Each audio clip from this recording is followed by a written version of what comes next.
meeting plan, anything like that, that is not on the agenda this evening. So there won't be a full board discussion, but I highly recommend that you watch our town hall tomorrow, virtual town hall. It'll be on Facebook Live tomorrow at 4:30. All the information is on our website if you need the link to that. We do have some non-agenda public comment this evening that was submitted. We'll definitely be hearing that. We allow 20 minutes for that, and so we will be reading some of those pieces or some of that information that was submitted to us, some of those comments. So, all right, so we will move on to our approval of our agenda. Nothing has changed on our agenda this evening. It stands as is. Board members? I'll move that we approve the agenda. Okay. I'll second. So we have first by trustee Mack, a second by trustee Aguila to approve our agenda. All those in favor? Okay, 7-0. Moving on to consent items. We did not have any comments, public comment for consent. I will be recusing myself from 14-0. This is in regards to the grounds maintenance and operations building, and I have recused myself from the beginning of that due to where I live. Is there anybody else that would like to pull something? Trustee Cooper. Yes, Debbie, I'd like to pull, if I could, item D, like dog. I'd just like I'd like, if possible, staff to kind of review this with the board in detail. Okay. Just for transparency. All right, we'll move that item to 13D. It'll become. Okay, thank you. At the end, towards the end of our meeting there. All right, so I cannot, if the rest of the board would like to, since I've recused myself on item 14-0, we can go ahead and take care of that item if there's no other comments. Trustee Millerick, you're muted. You're muted. I will move item 14-0 individually, that one item. Thank you. So we have first by trustee Millerick. I'll second. And a second by trustee Mack. All those in favor? Okay, that's 6. None opposed and 1 recusal. Debbie, I'd like to move approval of 14A through everything except for O, which we just approved. And yeah, sorry, I missed that step. Review. Thank you for going back to that. So item O and item D, which has now been moved to 13B.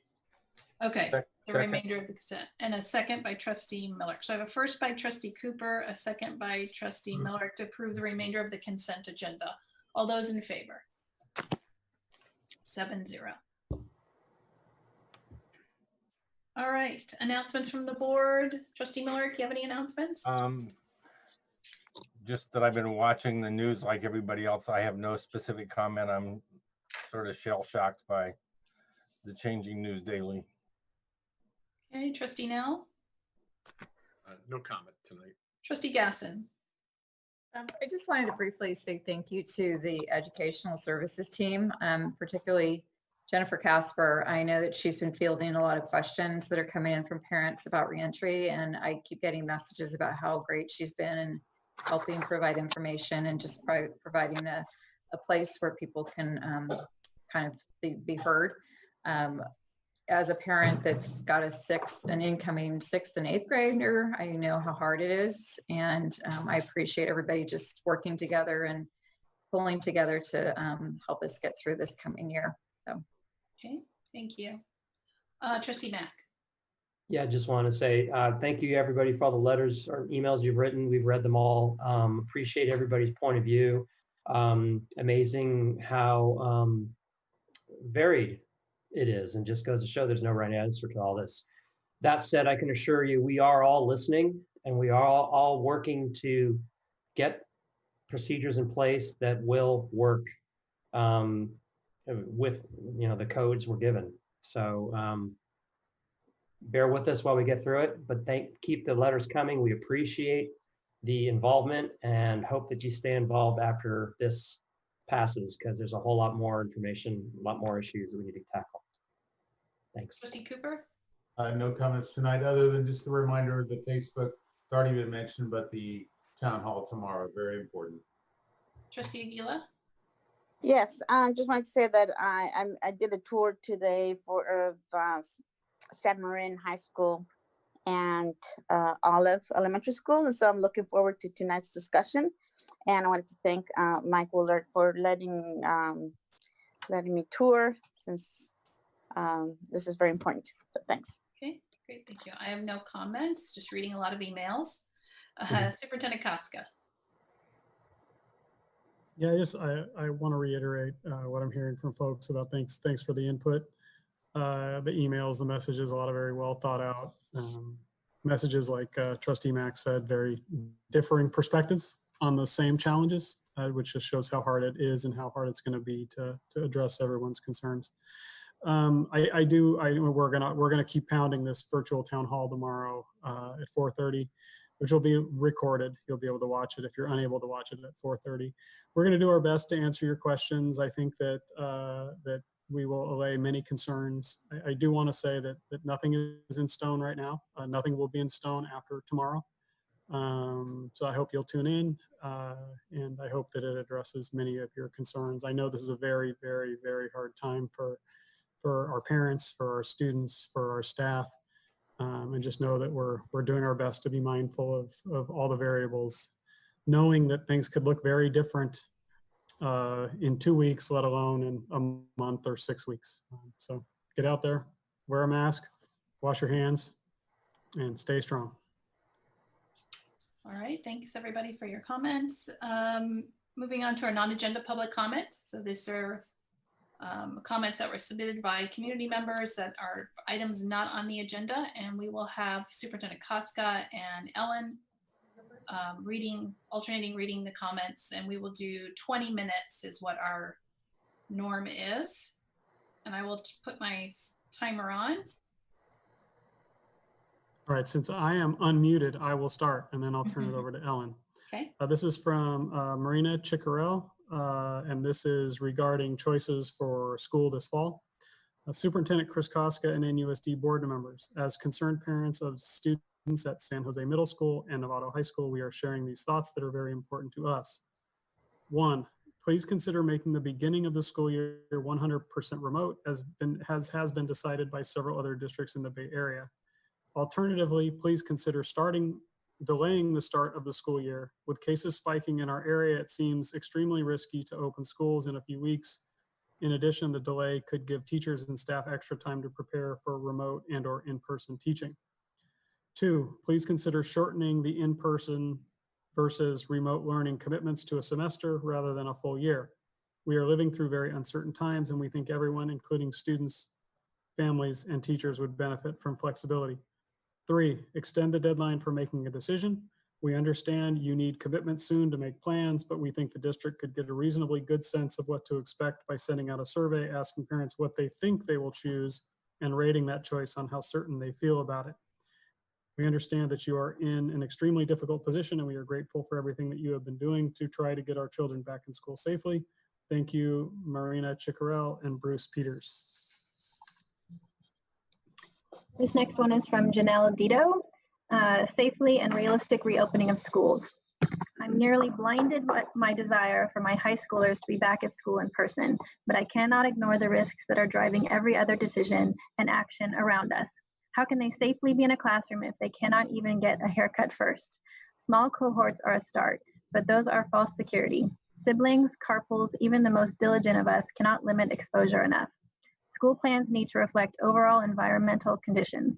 I spent years battling the empty soap dispensers on a daily basis at our elementary school restrooms. How can NUSD assure resources and procedures to make the school site safe for students, teachers, and staff?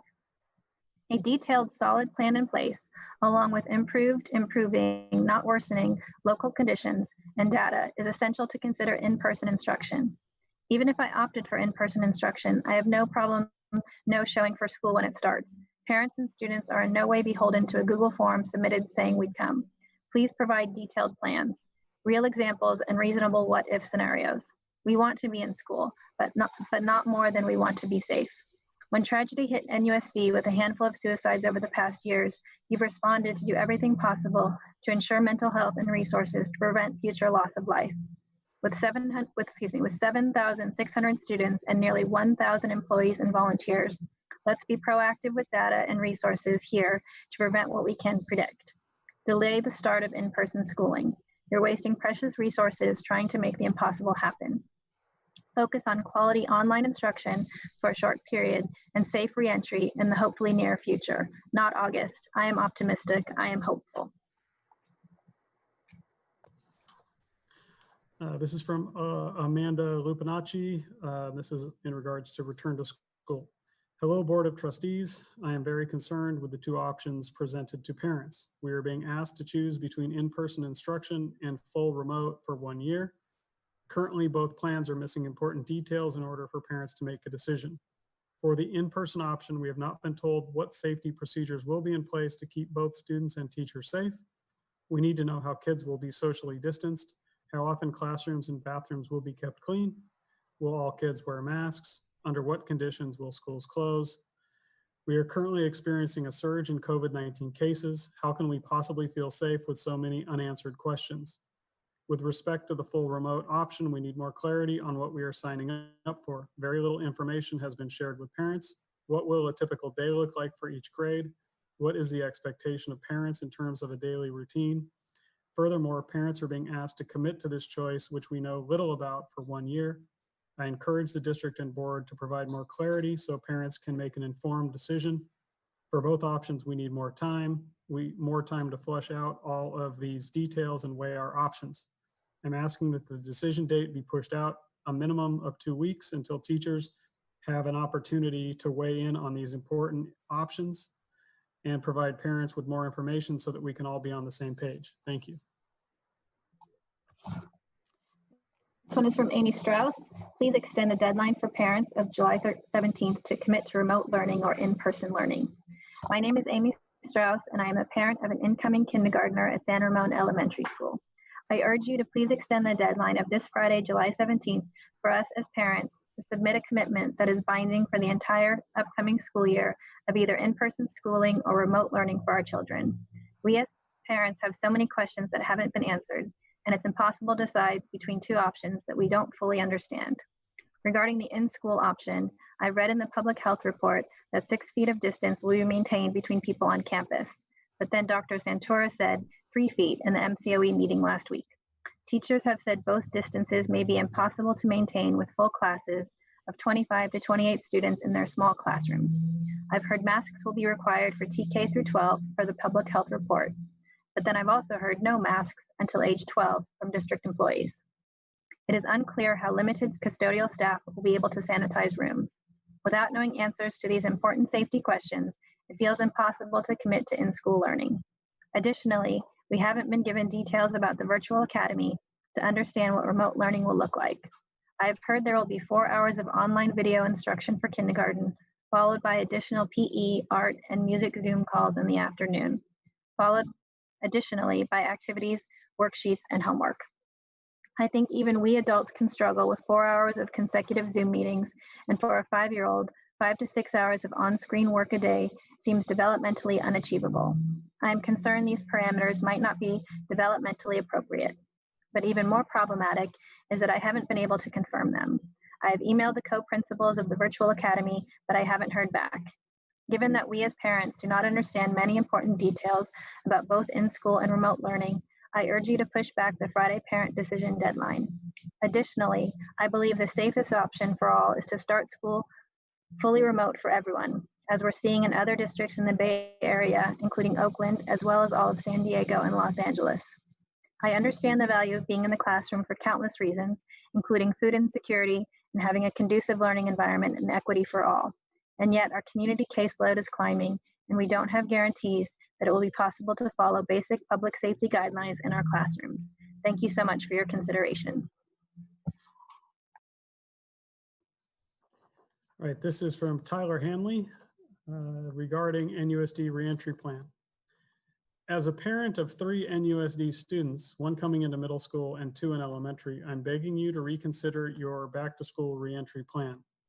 As I continue to read other California districts' plans, I'm increasingly frustrated by how quickly NUSD seemed to come to the conclusion that it would be okay to put our teachers together with students in cohorts of 25 to 30 students. Other districts such as Santa Rosa, Moore Park, Brentwood, West Contra Costa, Los Angeles, San Diego, San Francisco, and Berkeley, and many others seem to have put much more thought into their plans regarding the safety of their teachers, staff, and students. They have put into place plans that will reduce cohort sizes, or in many cases, the districts will continue distance learning until reentry can be done safely. In addition to the in-person reentry plan seeming unsafe, we've been given very little information on what the remote option would look like, other than we will be required to stick with that decision for the entire school year. You're asking parents to make one of the biggest and hardest decisions we will ever make with a plan that seems rushed and without thorough explanation.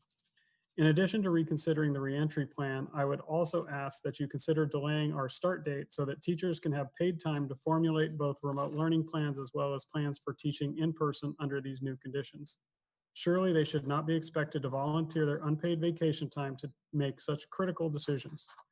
It is my understanding that the teacher negotiations do not take place until July 20th, yet you are asking parents to make the decision as to whether we would like to choose in-person education or a full year of remote learning by July 17th. Please reconsider this deadline.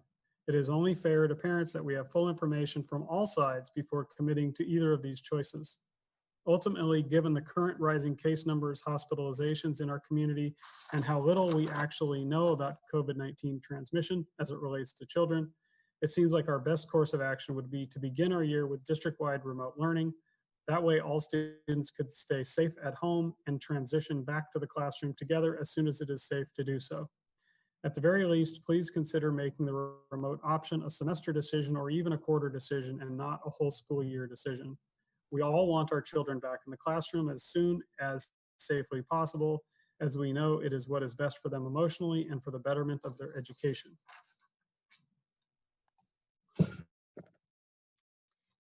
This is from Sarah Waters, in class needed. My child really suffered with online learning this past spring.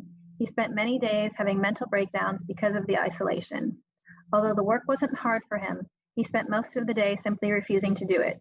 The Zoom meetings were so short, but they didn't benefit us at all. While I do understand spring was crisis mode, I have seen no signs of fall being any better. A lot of kids will fall behind. I really feel like an in-class option is important. I understand with numbers going up, we all may end up starting the school year online. My question is, how can we be assured that the online class will be more teacher involved, especially in the younger grades? If most of the responsibility falls on the parents again, I can see a lot of people leaving the district for a more put together homeschooling option.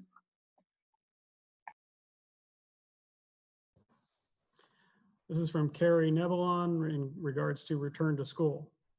As a parent of two Marin High School students, I have very concerned about the reopening of schools. With the current rise in COVID cases in our county, I feel it is very unsafe for our students and educators to return to the classrooms.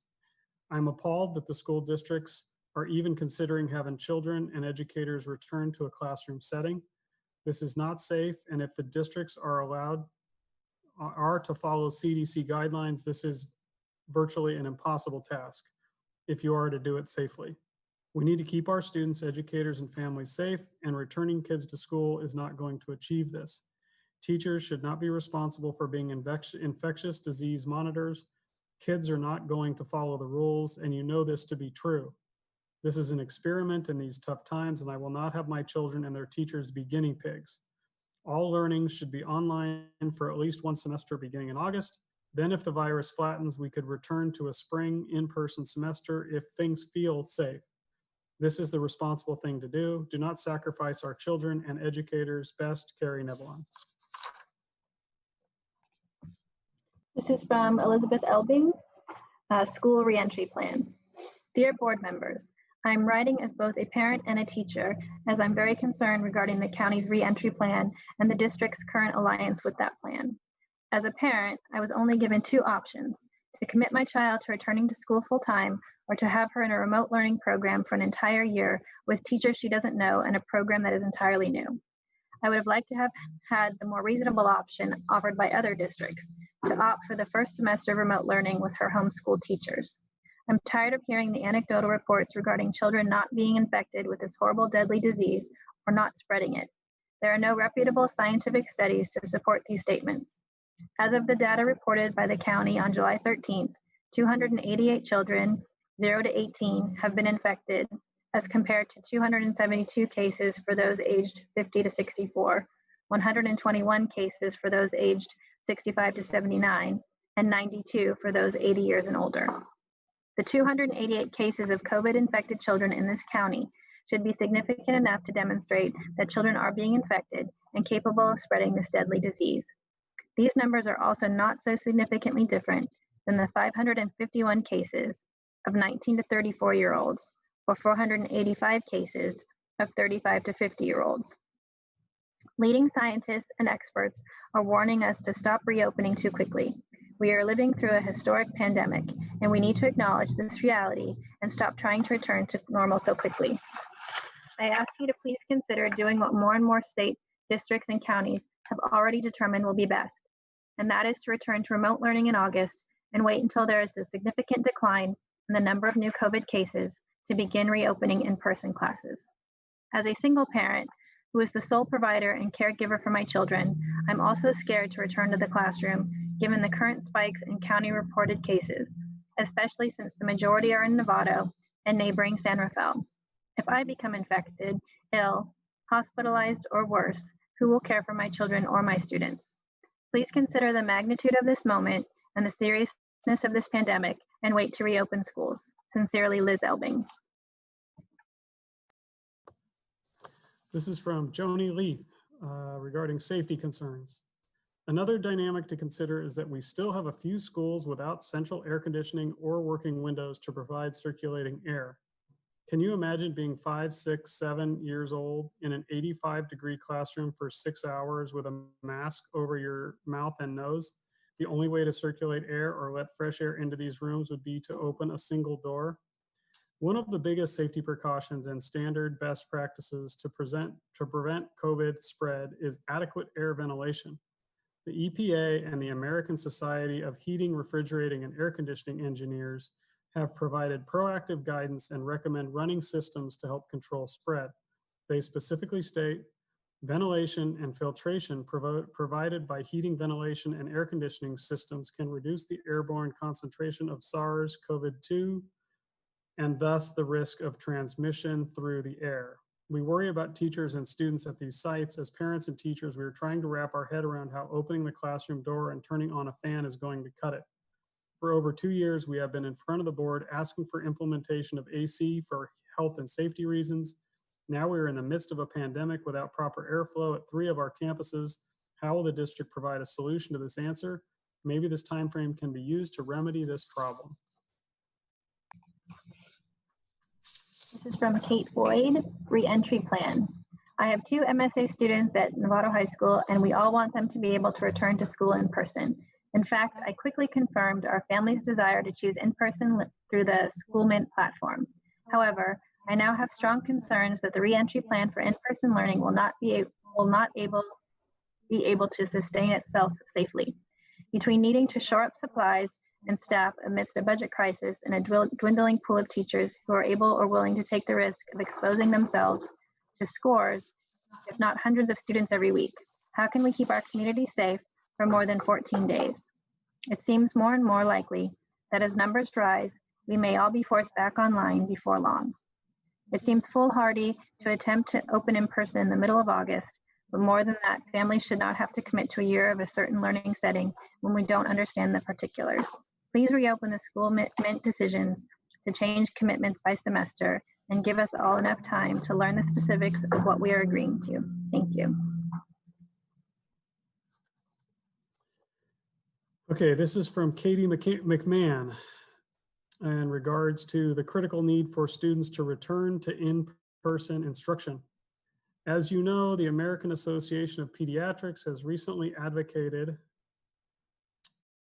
for in-person instruction for K-12 students. Furthermore, the AAP's journal, Pediatrics, just published data indicating that children are less likely to become infected and less likely to transmit the virus to other children and adults. This is not a media organization. This is a body of physicians across the globe who have studied data from around the world as it relates to the infection rate and transmission of COVID-19 among children and between children and adults. It is critical during this time when emotions are running high on so many levels that school boards and administrations base their decisions regarding school reopening and reentry on the science and the recommendations of scientists and physicians who are experts in the physical, emotional, social, and intellectual health of our children. As a former middle school teacher and parent, I implore you to provide the choice that you have to parents and let parents, along with their pediatricians, decide what is best for their children, not the teachers' unions. If the district is concerned about liability issues, allow those parents who recognize the importance of having children learning and engaging in intellectual discourse in person to sign a liability waiver. For those families who are not comfortable with sending their children back to the classroom, they can keep their children home. Teachers who are not comfortable having children come back to the classroom should be required to read the data presented in the Journal of Pediatrics so they can stop worrying so much about the children and let parents decide what is best for their children. If teachers are worried for themselves, perhaps they should take a leave of absence. Our children must return to school for their intellectual, social, and emotional health 5 days a week. We have time, do we have one more? I have a short one. Okay, This is from Leah Callister, Remote Learning. If we are still holding Zoom conferences to discuss the reopening of schools, what makes opening schools safe? If we closed schools because of the pandemic, why are we opening it up again during the pandemic, especially when the cases have increased? Asymptomatic means you do not show symptoms. However, it also means that you are a carrier who spreads it to others who can become symptomatic.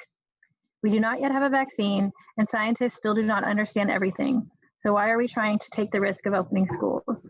What is the purpose of risking our health when we already have a great alternative, remote learning?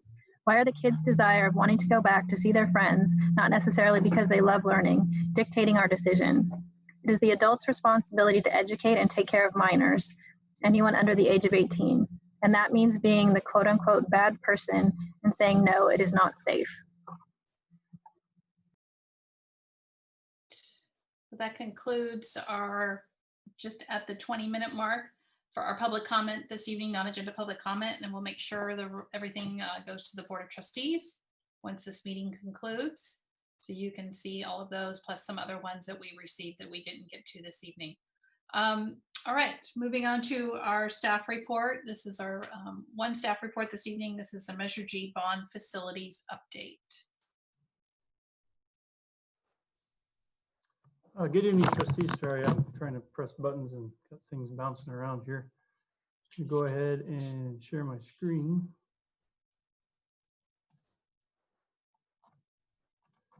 So hopefully everybody can see that. Okay. Well, good evening again. Thanks for the time to present to you. So what I'd like to do tonight real quick is, since we've had a lot of construction projects going on in the bond program over the last year plus, I wanted to provide a quick update just to give you a short review of sort of the projects that were completed in this past year or that are currently still underway and looking to be completed in the next 6 to 12 months. I do want to add that we will come back to you in the fall of 2020 with a more detailed budget review, which will include budget allocations and program allocations, so that you have a big overview of our entire financial program. But for tonight, I just wanted to kind of give you a general review of the projects and where they're at. And then, of course, at the end, happy to entertain any questions. So let's see here. Sorry.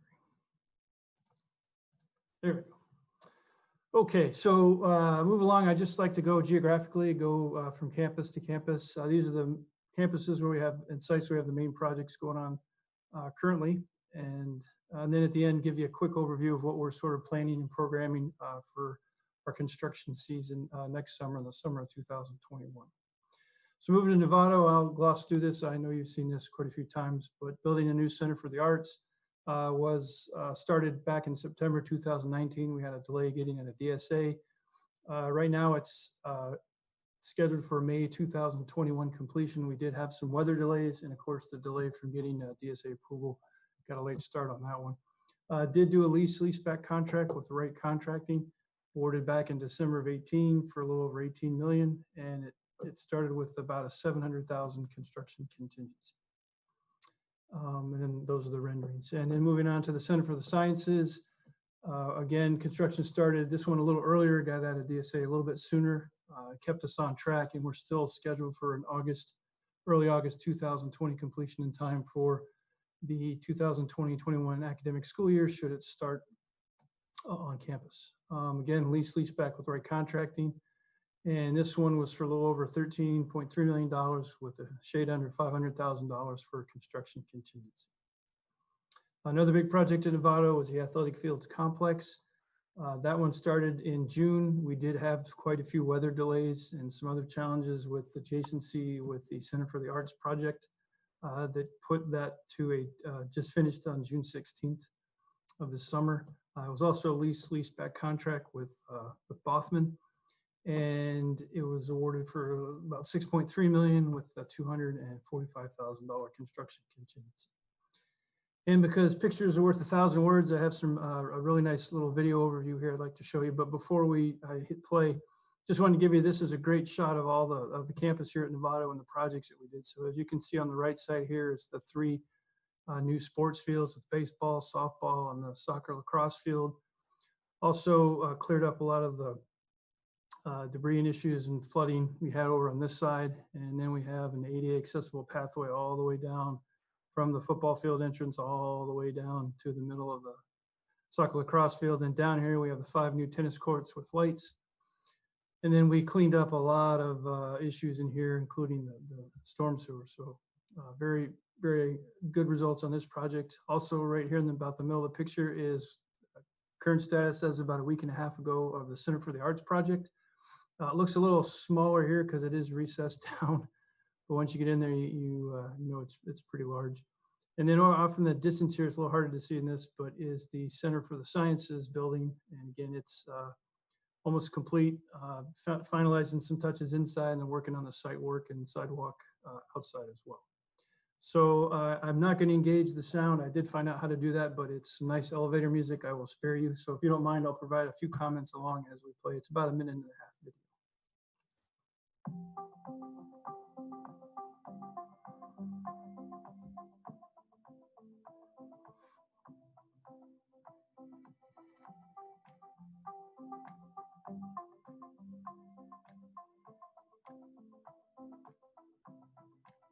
So you can see they got all the decking done and they're starting to put up the exterior wall framing as well. And these are the planter boxes and these are the steps down to the entrance.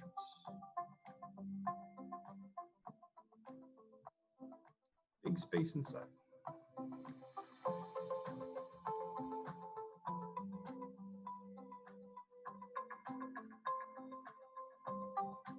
Move it inside. This is the main hallway, typical classroom with the garage door.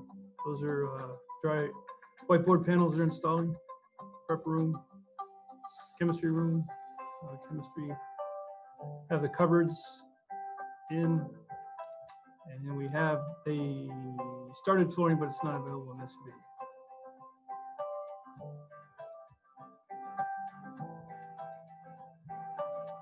Onto the fields.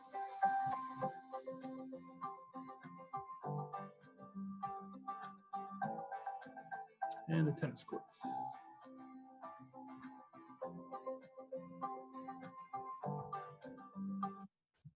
Okay. Moving on. Also, the last project at Novato High School, we have the old gym roof, which is the picture on the lower left here, and also the Olive Avenue roof replacement out at our warehouse fans facility on Olive Avenue. We awarded this to San Francisco Roofing Incorporated for just under $500,000. And they started in June 2020. I apologize. The mid-July was for the Novato roof, which they're just about done with. And they're just started the olive roof, which will go through into August for completion. And just to make sure, we knew there were some active leaks in the old gym roof, and here was typical of the probably 5 or 6 locations we found on the roof. This had a plywood underlayment, and then you had the tongue and groove wood below that. This went clear down through everything. So it was a dry rot patch and water that just over time ate down through. It's pretty localized, which is good. And like I said, we found about 5 or 6 of those and made those patches. And here you can see the rest of the roof, and they're replacing the ridge vent to match the new one that we put on the Gordon Gym roof. And then down here in the lower left, you see they've already done the asphalt shingles on the high slope, and then on the low slope is a membrane roof. And it's kind of hard to see, but here's the Gordon Gym roof, and we matched the exact shingles and roof. So once they complete, we will have 2 brand new roofs with 25-year plus life on them for our gyms to protect our new refinished and brand new floor in the old gym. We're very excited about that.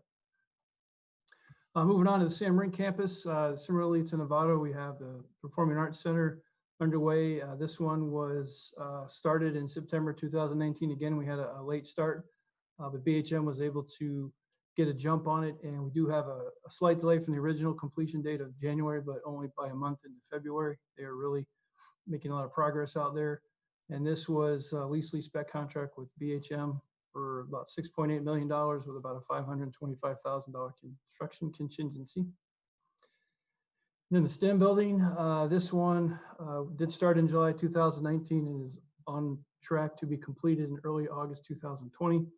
Again, BHM with a lease spec contract with about 11.2 million, construction contract with about $562,000 of construction contingency.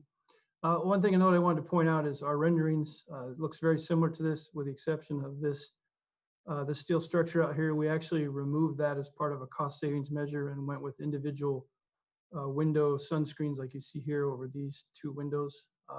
Looks really nice. You'll see in the video here. So apologize, I put the video on one video. I'm going to fast forward to where we get to the San Marin part. So now we're looking San Marin, the STEM building here, and this is the PSC. So you can see the window shades we changed. And they're working on the planters, the plaza, and the stairway down. ADA access with stairs on this side. That's the back side.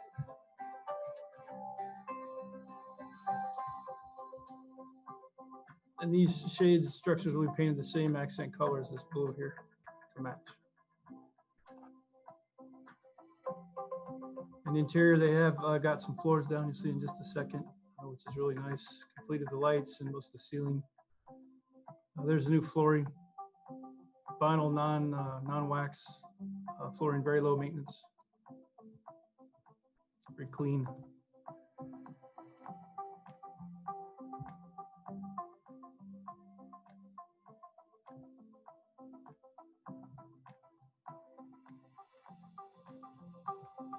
And then again, working on the site work outside and onto the Performing Arts Center.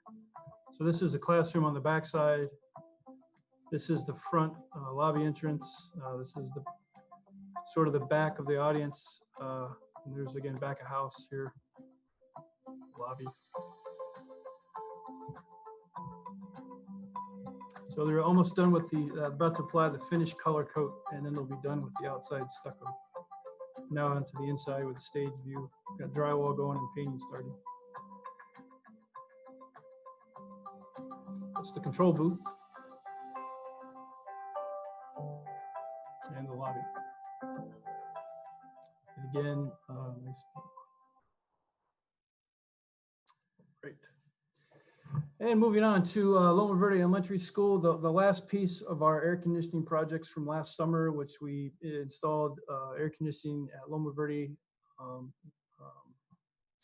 Linwood and Olive.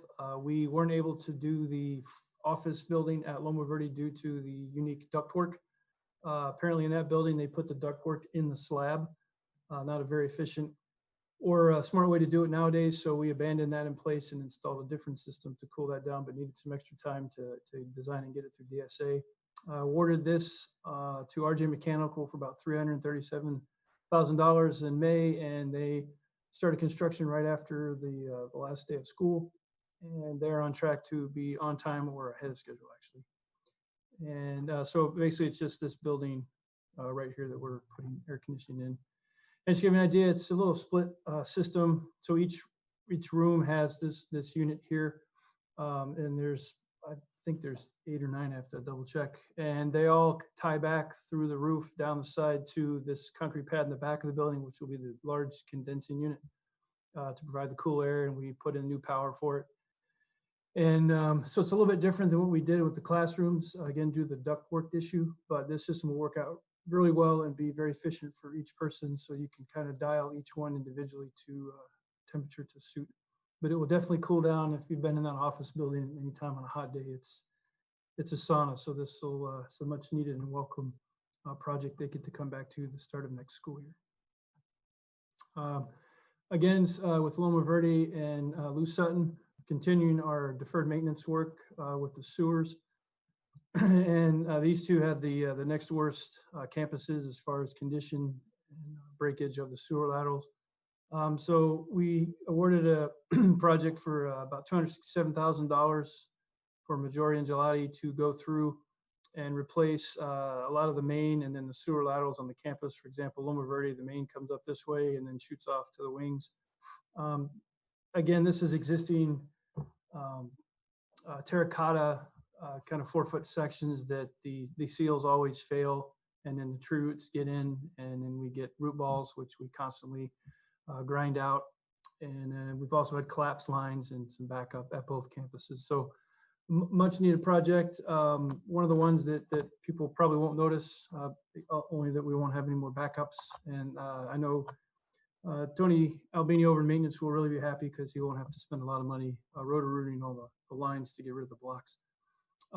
And much on the sage advice of Yancey, I did not provide pictures of how this one's going, but it's going very well, and we're on schedule to have an August 2020 completion. Moving on to Olive Avenue, the fans relocation. This one did get completed back in January, but just wanted to close the loop to let you know that it went very well. Just as a reminder, we moved maintenance and operations out of this part of the warehouse and into the new place on C Street, and then we renovated this into basically a new freezer, a new chiller, a new prep space, and new office spaces with a training room inside, and then kind of redesigned the route to unload, store, load, redistribute to get it back out to our sites. And just some pictures, the completed space. We have the office space here. The fans director's office is here. We have some restroom and custodial closets over here. More office space in the training room over here. This is a look at the kind of new pathway in for deliveries. We also have some stations out on the warehouse floor for the folks to manage deliveries. Have the new prep space, all compliant, meets Marin County health compliance. The training room, this is our freezer, brand new freezer. It gets very cold, and it also holds quite a bit more than we used to, and just a little upgrade on the outside for the deliveries. Very successful project. Fans folks are very happy over there and getting used to having everything in one place. We've just recently shut down everything we had over at Linwood School, so now all of our food is processed in and out of that facility. Moving on to C Street, our new GMO facility. Again, as a reminder, State Access Road and then C Street, we pretty much took this corner plot, I believe, where the Navy Exchange or Commissary, the commissary used to be, right around here. Our design was just about 11,000 square foot warehouse with an updated parking apron and then the access drive here off of C Street. And to close up, we have a 3-bay system with a wash bay on the outside covered. And then we have the internal office spaces with the training room, and then support spaces with restrooms and whatnot in here. And then some pictures you've seen pretty recently.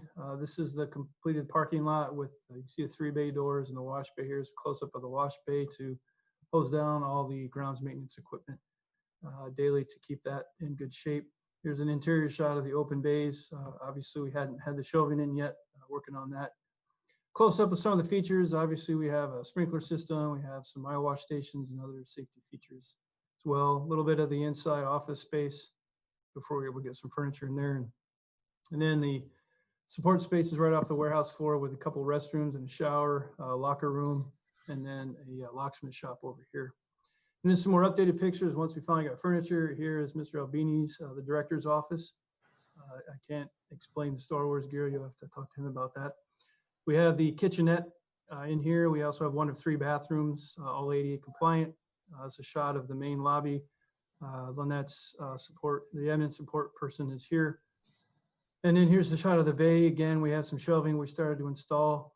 We just recently moved them out of the trailers we had rented.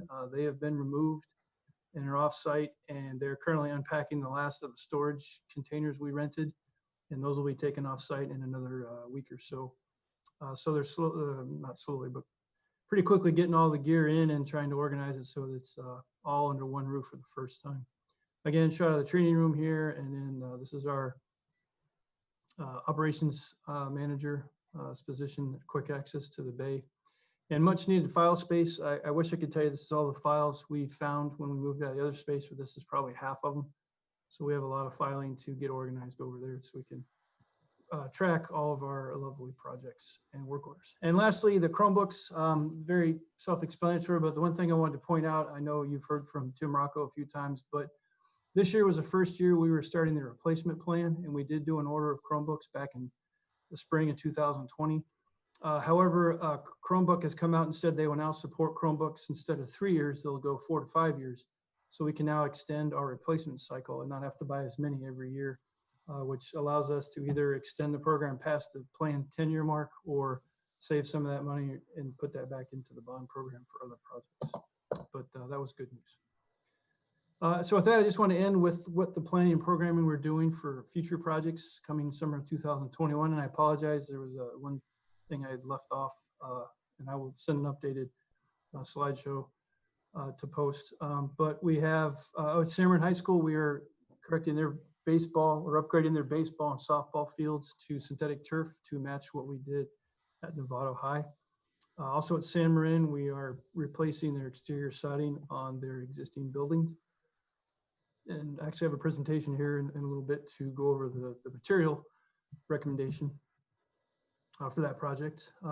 Down to Linwood, as you know, we are modernizing that campus and building a new kitchen for their site. And Olive Elementary School, another site modernization and a new administration building. And again, tonight we'll be looking for board guidance on the exact location of that building. And this is the part I left off, and I apologize. District-wide IT infrastructure upgrade. We are finishing the high schools this summer. And we've got a lot of lessons learned, and we're moving on to try to do Hill, the 2 middle schools, and probably 1 or 2 elementary schools in the summer of 21. And we're starting to program that right now as well. And of course, the deferred maintenance work, if you remember the 10-year plan that you approved, about $44 million, we're going on to sort of year 2 for that one, and have a better breakdown of that to present to you in the fall of what exactly that, excuse me, what that work will be.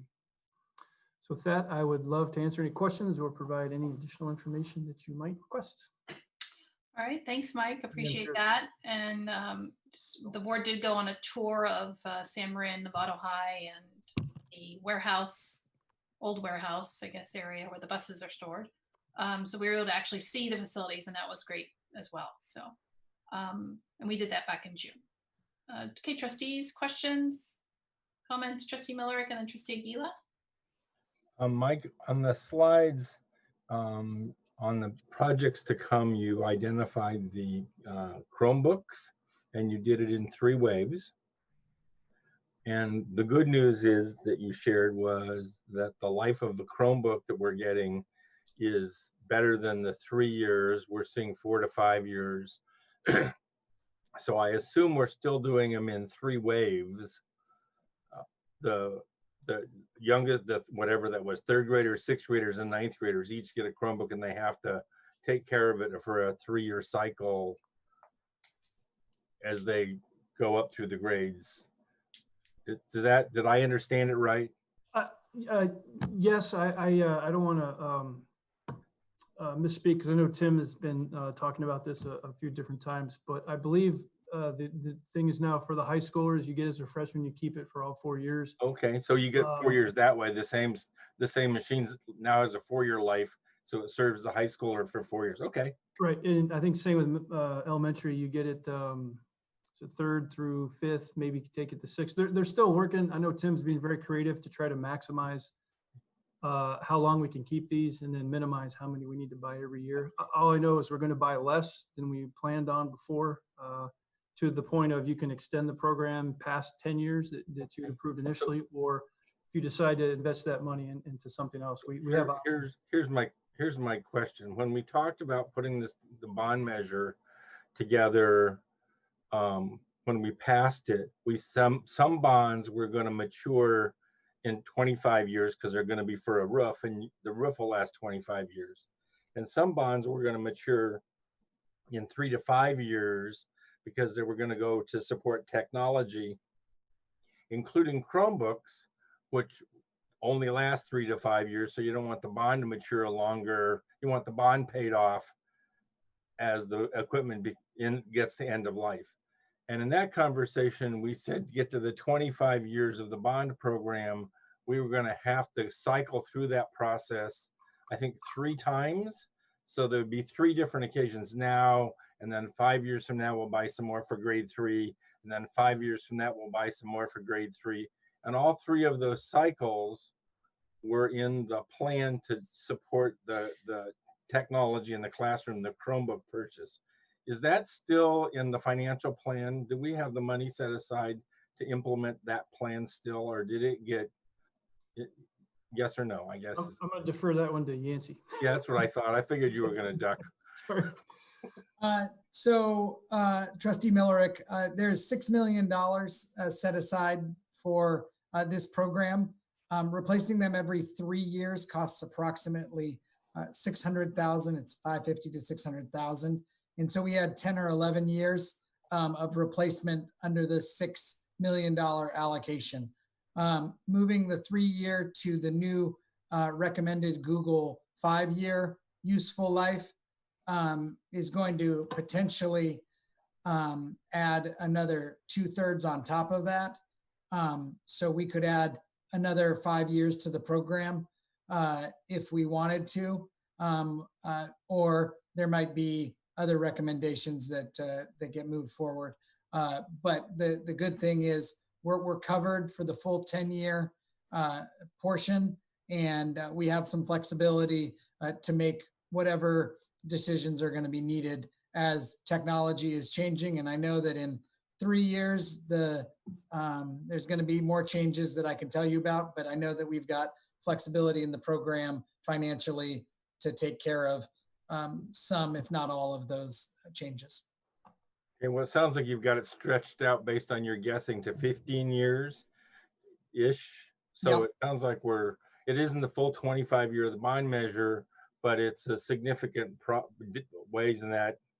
So I would be interested in thinking about how do we take it out to 20 years, but at least we're well protected now, and we got time to think about that. So thank you for the explanation. I appreciate it. Thanks. Trustee Aguila? You're muted. Actually, my question was answered in this conversation. Okay. So thanks. Great. Anybody? Trustee Cooper? I think it's really important for the Novato taxpayers to know none of this would have happened without their support, and how grateful we are to you for the support. Beautiful projects, great. They're going to be some great cutting edge facilities. Thanks, Mike. Thanks, Trustee Cooper. Anybody else? All right. This is a staff report. Thanks, Mike. Appreciate the work put into it to bring it to us. And you're always continually keeping us up to date, so we appreciate that. Thank you. Moving on to discussion action. This is item 13A, approval of resolution number 1, 2020-2021, exemption to the separation from service requirement for CalSTRS. Jonathan is here this evening. Thank you, President Butler. Greetings, trustees. Jonathan Frere, Assistant Superintendent, Human Resources. Before you is a recommendation to approve an exemption to the separation from service agreement from CalSTRS, which is our certificated retirement system. We have a teacher at Loma Verde who has recently retired, and another teacher at Loma Verde who will be on leave at the beginning of this school year, which will of course require a long-term substitute need for their class. Instead of waiting the mandatory 180 days to return to service for the retiree, the district may request an exemption to CalSTRS after a board-approved resolution to approve an earlier return. CalSTRS will have the final decision on the exemption. In this case, it would be in the best interest of the district to have our retiree who is familiar with the Loma Verde site and community and our operations and expectations to serve as that long-term substitute for the teacher on leave. If approved, the district will work with the retiree to ensure that earnings limitations set by CalSTRS for the retiree are followed. And approval of this item will allow the district to seek an exemption from CalSTRS. Non-approval of this item or non-approval of the exemption request by CalSTRS will require the district to find another long-term substitute for the position instead. This is a discussion action item. The district recommends approval. I can hear feedback or take questions at this time. All right, and just this was on consent at our last board meeting, and it has to be a discussion action item. So that's why it's coming back to the board. Yeah. Right? I motion. Okay. I make a motion. Trustee Aguila. Mhm. I'll second. Okay. Trustee Nell is our second. All those in favor? Aye. Trustee Gasson? Are you opposed? Oh, 7-0. Thank you. 13B, this is approval of construction method for the deferred maintenance exterior finish project at San Marin High School. And Mike is back. Popping in, popping out. I am not used to going this early. This is awesome. So good evening again, trustees. Here tonight to seek approval from the board for the construction method or the material we recommend for the siding exterior siding replacement at San Marin High School.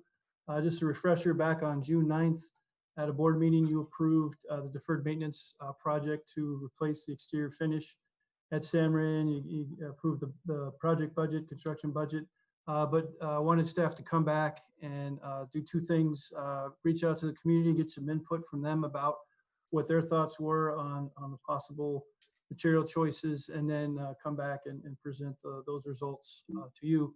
So tonight on a short slideshow, I'd just like to show the results of that. We did go out to the community. We got a nice committee together. We had some folks from the school site and Dr. Sims and Michael Casper, and then we reached out to the community and got not only two parents of students, but one actively involved in sports boosters, and both alumni of San Marin from, I remember correctly, 88 and 92, class of 88 and 92. And then Sylvia Berry, I call her the Uber volunteer. She's the super active community member and also a Nevada realtor who knows a lot about what goes on at San Marin community. We talked to the committee. We presented the three options, the pros and cons of each, gave them examples and photos. Had some great discussions, a lot of questions from them, and at the end asked their opinions of what they thought given their experiences there, and with the information that we provided, what they thought. And across the board, all of them thought that the stucco material was the best option for, it came down to sort of three reasons. One was aesthetics. Especially, I know Sylvia gave us a little bit of explanation in the realtor world that if you come up on a house, as an example, and you see it stucco versus wood siding, that's considered a plus up or an extra. She liked to pointed that out to us. Also, the stucco has a lower life cycle cost over the life of that material, and it also helps provide a very uniform campus look with the two new buildings that you just saw on the video in the STEM and the PAC. So with that, I'd like to just give you a quick overview on the slides, how that turned out. This is sort of the presentation we gave them, and basically just went over these three materials. And just to show you, here on the bottom left is an actual picture of one of the buildings at San Marin. This is existing wood siding that's there now. It's about 4 foot in length with the joint covers over here, and it is painted. And I think Trustee Miller could probably tell you how many different coats of paint are on that wall. Quite a few, I imagine. The middle is a representation of what we call hardy board. Hardy board is sort of a a product name. It's also used generally as a descriptor for a cementitious material, heavy board that comes in many different colors and styles. I'll show you a few examples in a couple minutes that you can install. It has a much higher life cycle or lifespan than wood, usually less expensive, and gives you sort of the same wood look. Here it's an overlap look versus sort of the shiplap look we have now. And then on the right side is an actual close-up of the new STEM building. These are just stucco finish with control joints that give it that kind of modern clean edge, sort of a panel look. So with that, we'll go into just 3 wood siding. Basically, this is a process we would do to install it. We'd have to remove existing damaged wood siding, which there's quite a few on 2 of the faces that have the most exposure. Fix the dry rot and any water damage we find. Then we install new wood on top of that, redwood or cedar, because those are 2 of the most weather-resistant, water-resistant woods out there. Prime and paint the new wood, and then we'd also clean the concrete buttresses, and then we would paint the buildings to match the same color scheme as the new buildings. So they would still look the same color-wise, but they would have slightly different materials. Some of the pros and cons of wood: it is cost-wise a lower installation cost, but a higher expensive material cost because redwood and cypress are in high demand right now, so the cost per board foot has been going up. It also, as a pro, matches the existing look you have. If you want to retain that look, this is the material that you can use. And then you also don't have to replace all the wood. If the stuff's in good conditions, you just strip off the paint and you prime and paint it again. However, as you all know about wood, it doesn't last very long. It requires a lot of love and attention and care to keep it in good looks and good condition. Wood over time just degrades in just about everything and not very fire resistant. And on average, they say you need to paint about every 5 years. So that's what we use for our life cycle calculations. And then of course, when it does fail, you get some severe damage to the material itself and possibly behind it. And then the examples here again, shots from San Marin High School. And this is what I'd call a protected side of a building it's covered, so it gets good shade. It doesn't get a lot of direct sunlight, and it's not on the weather side of the building, exposed to a lot of wind and rain during the winter months. So it's in actually pretty good shape. But again, it's that shiplap look with cover over the control joints. And as you can see, the paint and the wood are in pretty good condition. Here's another side of a building. It gets more of a sun exposure, a western exposure. It's not too bad. I tried to get it far enough back so I could show you the whole architecture look with the concrete buttresses here.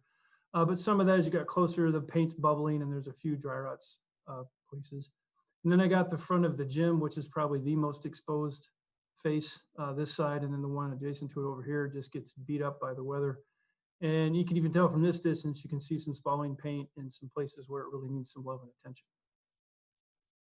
Moving on to hardy board siding. Again, hardy board being the generic descriptor for a cementitious synthetic siding that it's more durable, you can make to look like wood. Again, this one we'd have to do the same thing, replace existing damaged wood siding. The intent of this would be to place it over the existing siding that's there. However, we have to get down to the stud wall, if you will, if we have a lot of damage, because this type of product is extremely heavy and you don't want to hang it up and then have it fall off because it couldn't be supported by the wood structure behind it. So a little more investigative work to make sure you have a sound structure to attach it to. Again, these come pre-painted when you install them, and then you paint them again, not as much as real wood. And again, we would do the same approach to the concrete buttresses and then match the paint scheme of the new buildings we just built. So you'd have a similar color scheme or an exact color scheme match on the campus and slightly different material look of the buildings. Again, the pros here, this is a lower material cost. It is, it's very durable. It's some sun resistance. It's not as good as stucco, but it lasts a lot longer than wood. This is very fire resistant and weather resistant to wind and those kinds of things. And it does come in a variety of color, shapes, and styles, which gives it a lot of flexibility. On the other hand, it's one of the higher installation costs, a lot of labor because it's very heavy and takes a lot of people to mount it correctly, especially when you get past the first floor installation. And again, requires that solid structure you have to attach it to. They average this about 7 to 10 years. It needs new paint. We use 10 years for our life cycle costs.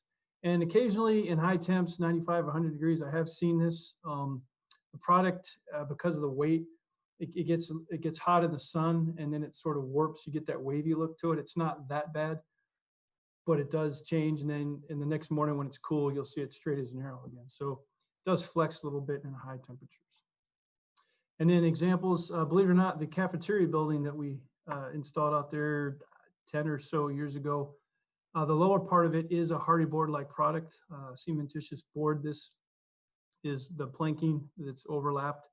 And again, in the middle, here's just examples of the style cedar shakes. You can make it look like any wood grain you want. Different lengths, widths, very, very flexible, and then obviously the colors. So we have used this product on the campus, not in too bad a shape. It looks like it's probably in need of a first coat of paint to keep it lasting. And then up here, I thought these, they did a good job. They're made to look like stucco panels, but these are in fact just painted cement board, which is a similar product to this. It's just in this kind of shape. So again, these will need to be painted the same frequency about every 10 years. And we also had our architect do some renderings just to try to give you a visual of one of the standard buildings at San Marin. If you look closely, this dashed line is the hardy board planking that matches this. And then because the architect wanted to give you a sort of a combined view of if you do some cement panels and some of that wood siding, you get sort of a more modern look. So they showed a mixture. So this is the siding overlapping planks with some cement panels, and you have the same, again, color scheme that we have here. And then the buttresses are here in the concrete. And you just get an idea in your head what it looks like. You get a nice visual break between the clapboard and then the panels. So it is a more modern look. And then here's just the other two sides of the same building. So you can see they, one side they just left up here is panels, and then they put the overlapping board on 3 of the sides. Okay, moving on to stucco. The process is you have to, again, repair the damaged wood and get rid of the dry rot and water damage. And we would just replace it with plywood for a solid backing. Again, stucco will be applied on top of the existing wood. Give you a little bit more insulation and structural integrity. Stucco is pretty much a 3-step process. You install lath material. It used to be, for us old enough, it used to be chicken wire. Now they call it lath. It's a fancy metal grid that you attach to the wood. And then you put a scratch coat of stucco on it, which is the base coat. And that gives you the thickness that you need. It's very roughly applied.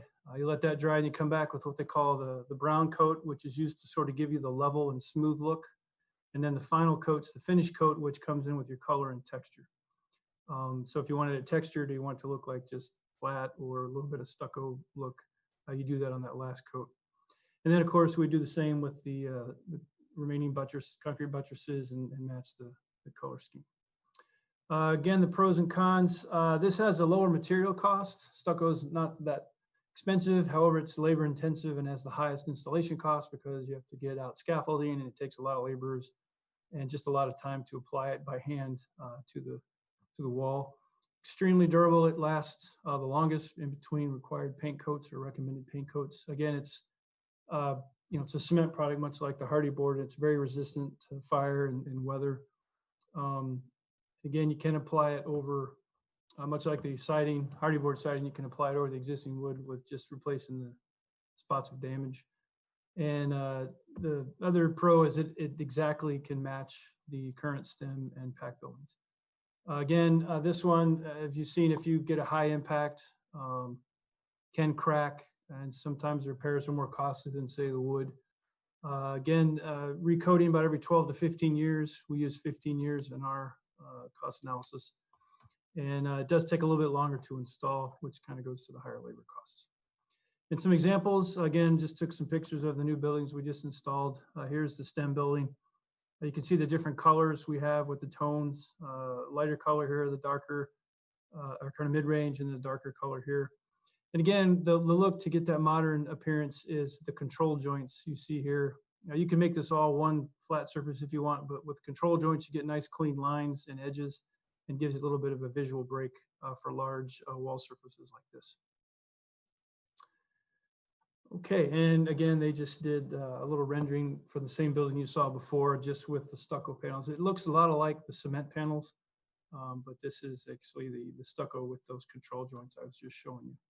And as you notice, the difference between this and what they'd done before is that blue color that we had painted the steel frame, and that the window awnings are going to be painted. We would paint the buttresses that accent color as well to give you sort of a contrast between the other different coats and accent coats on the stucco. And then they threw this in on the gym. I'm sorry, I don't have that other comparison to reach through that. So basically the staff's recommendation, and after talking to the committee, this was their recommendation as well. They prioritized in the same order as stucco and then hardy board siding. It was a close first and second, and then at a distant third was the wood siding, mostly for durability and expensive life cycle cost to maintain it. Stucco, I think, came out number one because it did have the lowest life cycle cost, and also because you could match exactly the buildings that we just built for the STEM and the PAC building. But both of these two products would be very much of an improvement over the existing wood. And I know Tony Albini's smiling somewhere at home because he knows that these also require him to do a lot less work to maintain them once we build it. And with that, I'd love to open up to any questions. Before, just as a discussion action item, we are recommending to the board that we seek an approval for the use of stucco as the finished material for the exterior siding project at San Bernardino High School. With that, happy to answer any questions. Let me unshare here. There you go. Board members, questions? Trustee Miller and then Trustee Gasson. Mike, thank you very much. Am I off mute? I am. For bringing this back. I'm the one that asked us to take a harder look at this because it affects the San Marino community in a broad way, more architectural than structural. And thank you very much for the thorough review. It puts us in a lot stronger place.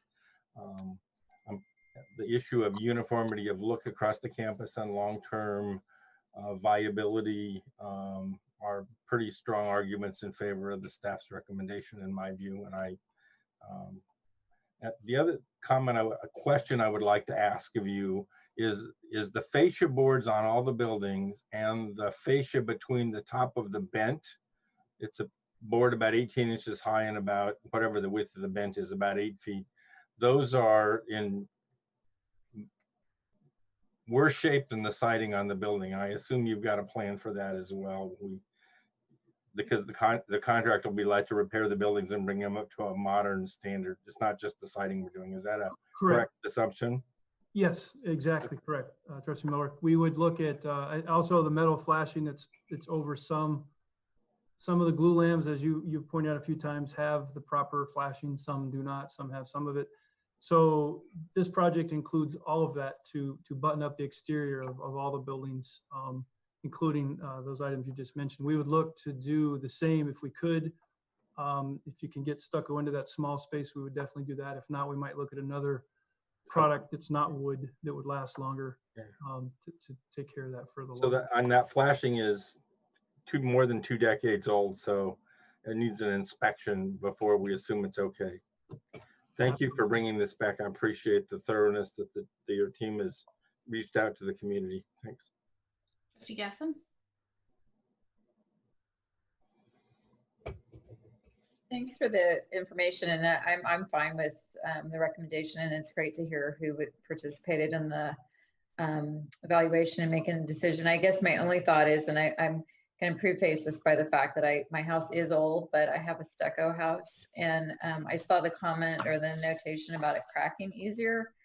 I would expect that the buildings have probably settled a lot, but just thinking forward that when the structures shift, like we've got cracks and stuff, and how easily or prepared we will be to be able to do those repairs. Excellent point. I hope I didn't confuse anybody. When I say they crack on impact, actually I was out at the STEM building today and a couple of days ago, and I did take a lacrosse ball, don't tell BHM, and I didn't throw it as fast as they can, but it is very, very solid, and that didn't appear to do anything. And matter of fact, one of the committee members, Ross Sargent, pointed out that the snack shack at the football field was made of stucco, and I apologize, I don't remember how long ago it was constructed. But he says just about every sporting event, there's kids kicking soccer balls and bouncing balls off that thing, and he's never, ever seen it damaged. So when I say it cracks under impacts, I'm thinking more of high impact from, terrible storm, or you get almost hurricane force or tornado force winds that throw a 2x4, some blunt object hard against it, you'll get some significant cracking. But I'm glad you brought up the settlement cracks. That's also true. As we know, everything around here shifts from time to time due to the seismic activity, but stucco is very easy to do those repairs. The science behind it has come a long way. And the reason I wanted to explain that 3-coat system, the lath, the metal backing adds a lot more structural integrity, so that it's sort of a flexible material from the seismic perspective, but it also is solid enough it doesn't crack as much as it used to. And then if it does, usually it's hairline cracks, very, very easy to fix. Matter of fact, Tony was saying his crew could do that in-house very easily. Trustee Aguila and then trustee Cooper. Yes, for how long does it require for a new paint job for the hardy board? Did you say 7 to 10 years? Yes, we use in our calculations, we use 10 years. And the regular wood is 5. And Correct. so the one that that doesn't require as much painting would be the stucco. Correct. About every 15 years, you'd have to recoat it with paint to keep it. Okay, yeah. Because you put that in the cons, but compared to the others would be in the pros, but it's in the cost list. But okay, that was my question. And then I just have a question that doesn't have to do with the 3 things, but it has to do with the windows at San Marin. Most of the windows are double, right? Double windows. The exterior windows in both buildings are double paned, and yeah, you're correct. Okay. So, okay, thank you. Thank you. Trustee Cooper? Thanks a lot, Mike. This is a great, gives us a great background of the 3 materials. I have a lot of respect for Hardy Board. Very good product. It would certainly do a great job for us. Wood is certainly out of the question. One of the things you didn't bring up, well, you brought up fire resistance of the 2 other products, but if that catches fire, we're all in trouble, let alone the maintenance costs. But I'm definitely in favor of stucco. I think that's the first choice. You can mix paint with the original coat, finish coat, and that's going to last a good, probably longer than your estimate, I would think. Could be. So that's a good choice for me. All right, trustee Mack? Yeah, thank you. Thank you, Mike. Totally agree with your recommendation. I have a stucco house. I think the paint on my stucco is 20+ years old and it still looks brand new. So it's a very durable surface. I'm totally in favor of it. One quick question, and no exact number, but roughly how much you think it costs for us to repaint that campus, regardless of surface? Ooh, that is a really good question. And I'm spitballing here. I'd have to look at the square footage. 6 figures, lower. Easily, I'm trying to think probably 150, 200,000. And that might Fair enough. All I'm trying to say is that multiply that by 3 for wood relative to stucco. So, and then stucco, of course, might even go longer. And being a 1980 grad of that campus, and remembering when that wood had no paint on it, just graffiti, it has come a long way. And to Ross's point, there's probably at least 5 coats of paint on there. So it's time. And I'm looking forward to that combined with the new buildings really giving a real fresh look to the San Marin campus, a great look for the neighborhood. I think the neighbors are going to love it. And also too, looking forward to applying the same logic to the other high school in town, maybe making those bricks black. But anyway, we'll talk about that later.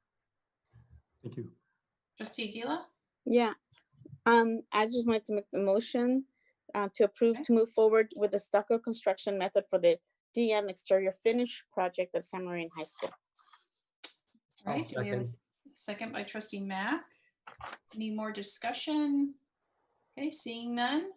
All those in favor for the staff's recommendation for the stucco for San Marin? Okay. Trustee Gillett, okay. 7-0. All right. Mike, thank you very much for coming forward with this. This puts the board clearly in the connect to the community, pay attention on this issue, and that's exactly where we need to be. And I think Trustee Max, that it'll refresh the whole campus's comment is probably exactly what we're going to hear after this project's over. So I hope that comes true.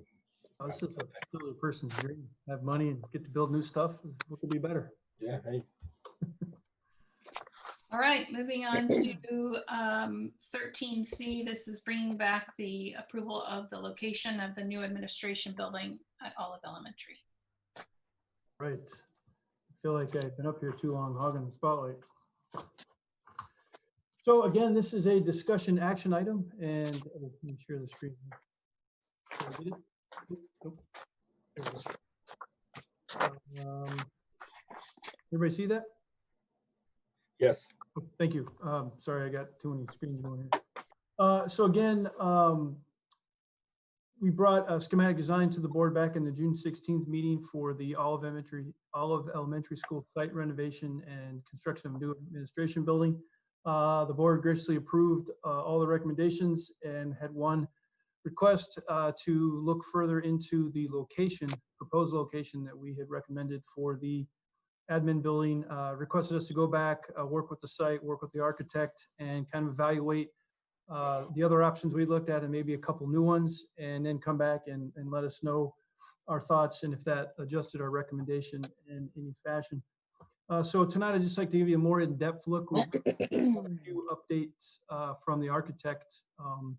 And before I get into it, I'm trying to see who's online.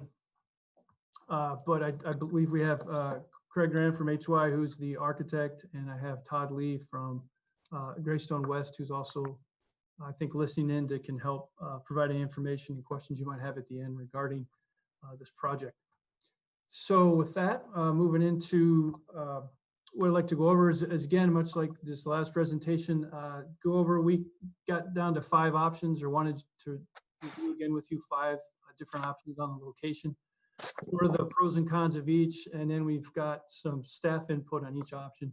It's kind of nice. And then if you'll allow, unfortunately, Elizabeth Olenek, the site principal there, was unable to make the board meeting tonight. She was on a very well-deserved vacation that she was unable to change.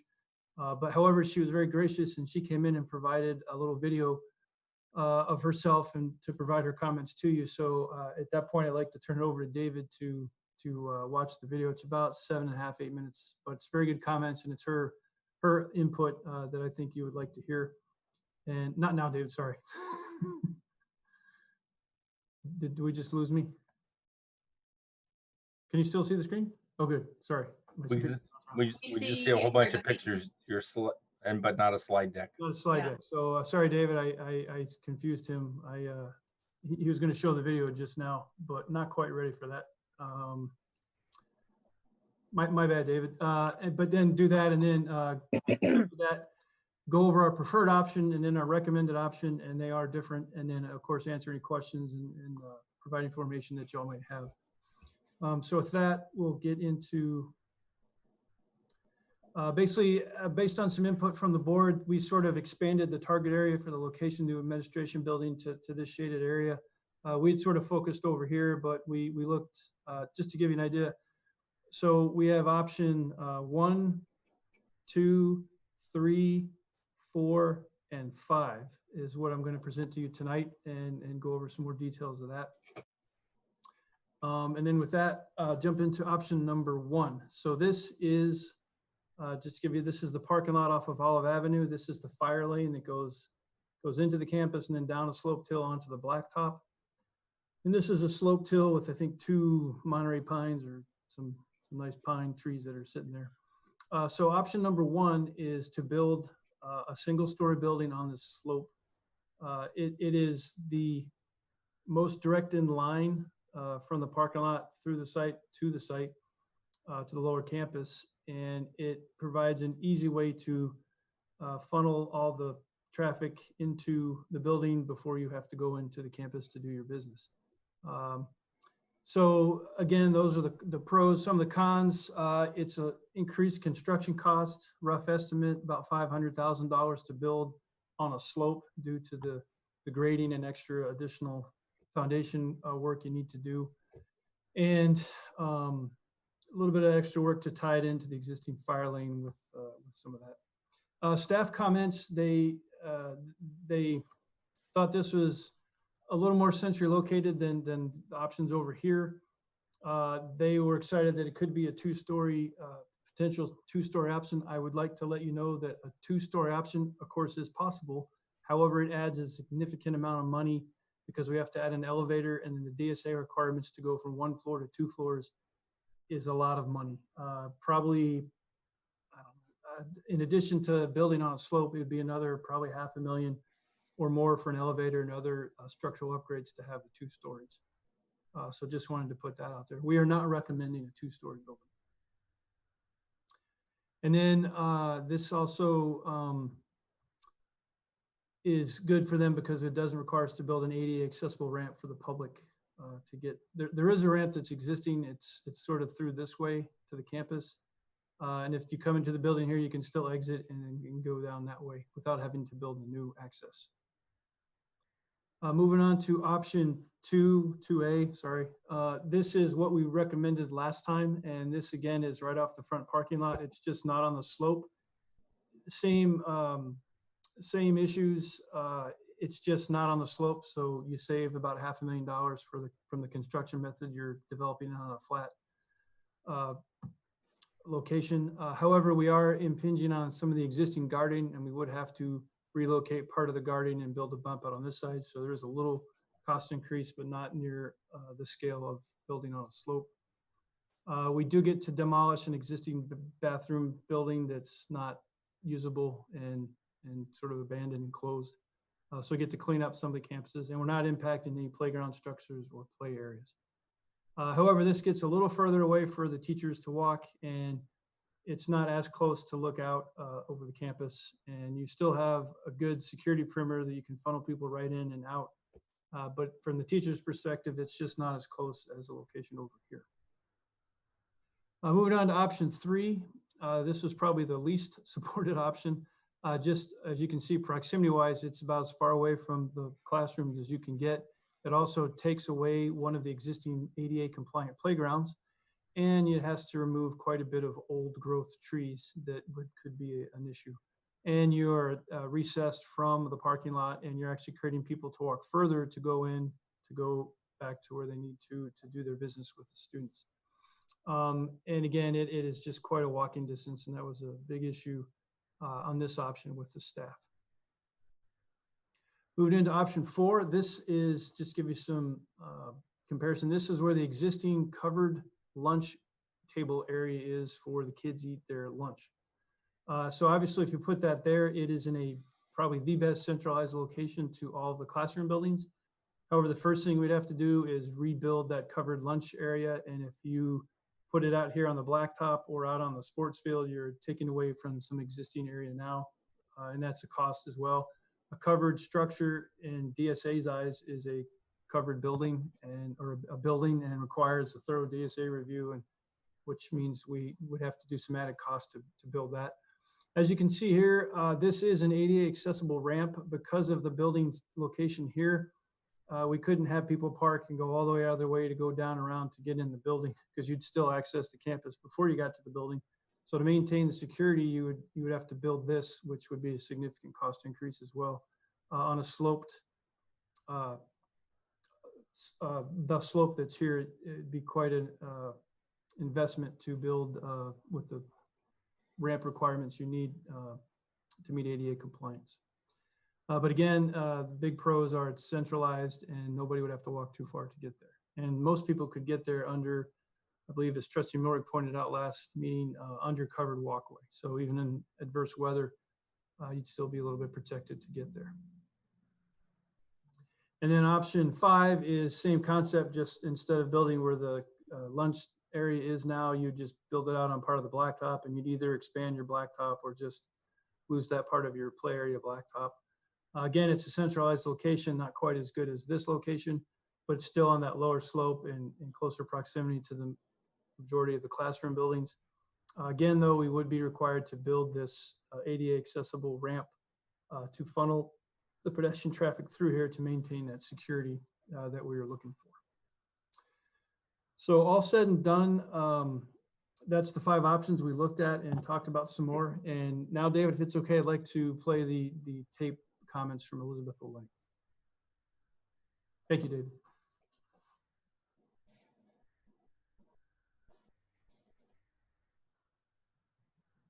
Good evening, trustees. Thank you for letting me join you. I'm Elizabeth Sesmolinik. I'm the principal of Olive. I've been the principal of Olive for 7 years, upcoming of 8 years. It's been a great opportunity for me and my campus. I appreciate this time to share with you some of my insights about the potential placement of the admin building. But first, I really do want to send out a thank you to the committee members from Olive that have participated on this committee.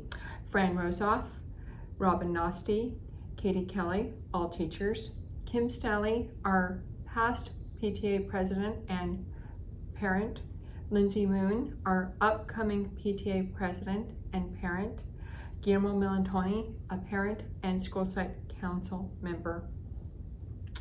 I want to let you know that early on when this bond passed, we were truly excited about the opportunity to see capital improvements for Olive.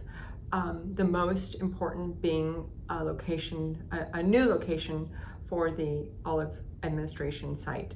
Currently, the administration site at 629 Plum is not centralized.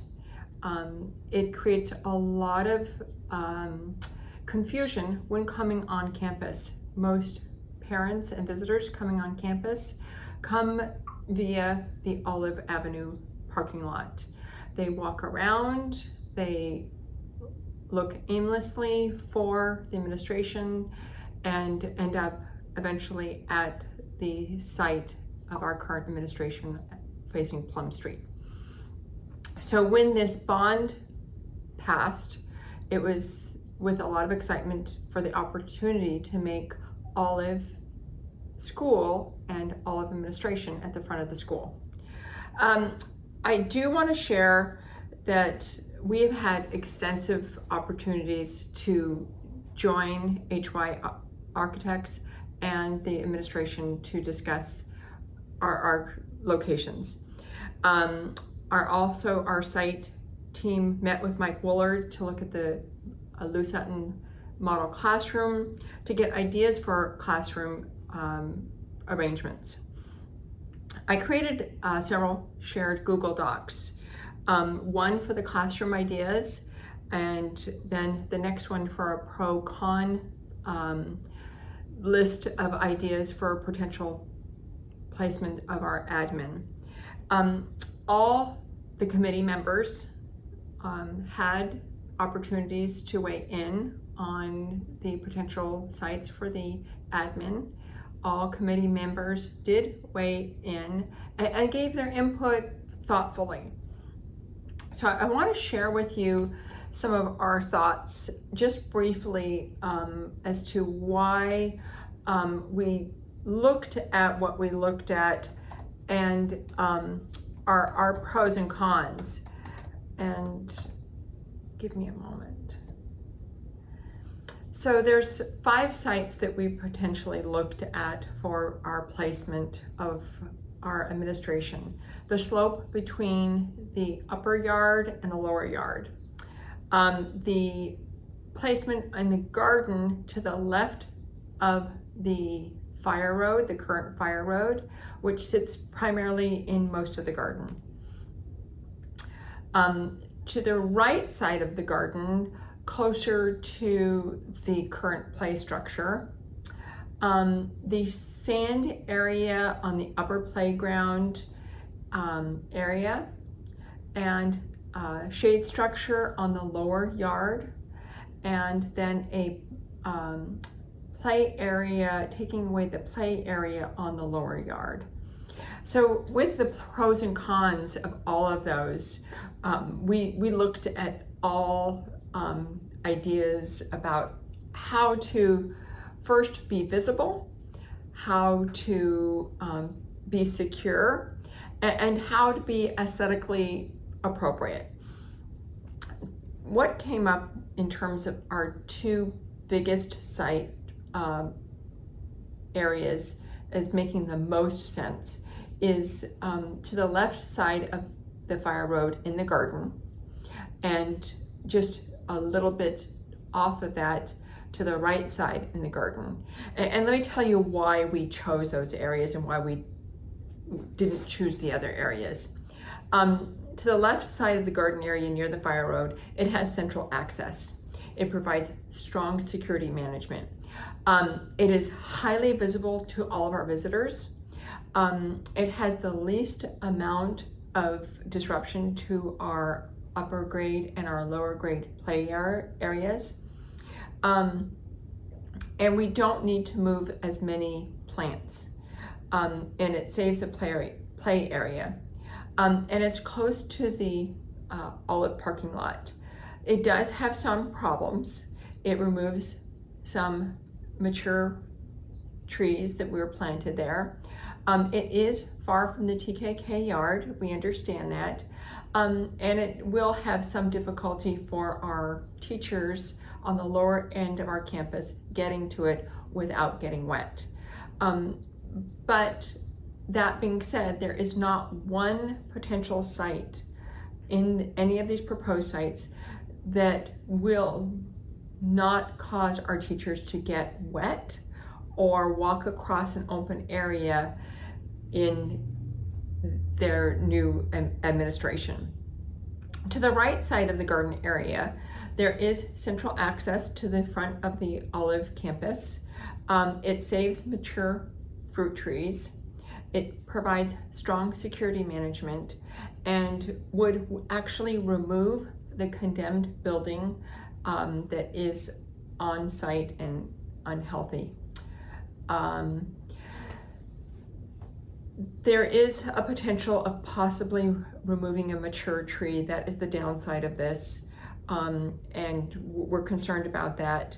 It does relocate a play structure, and it's a little bit awkward to get from the classrooms, and it is one of the farther areas from the classrooms for access.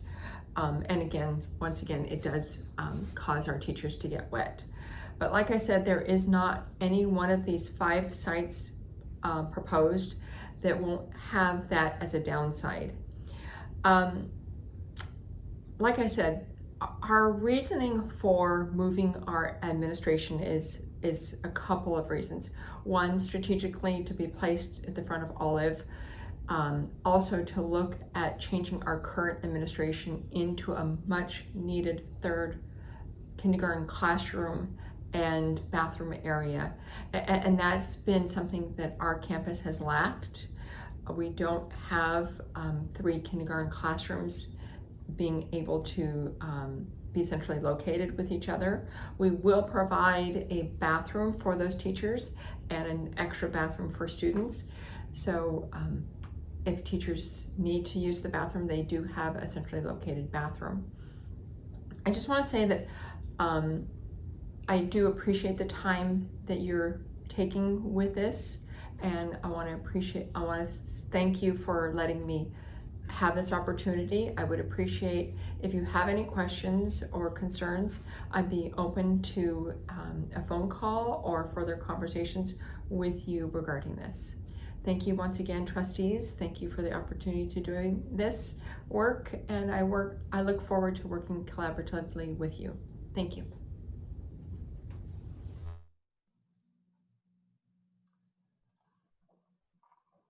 Okay, I'd like to thank Elizabeth Lennick for coming in and doing that. And believe it or not, she did that all in one take, something I could never, ever do.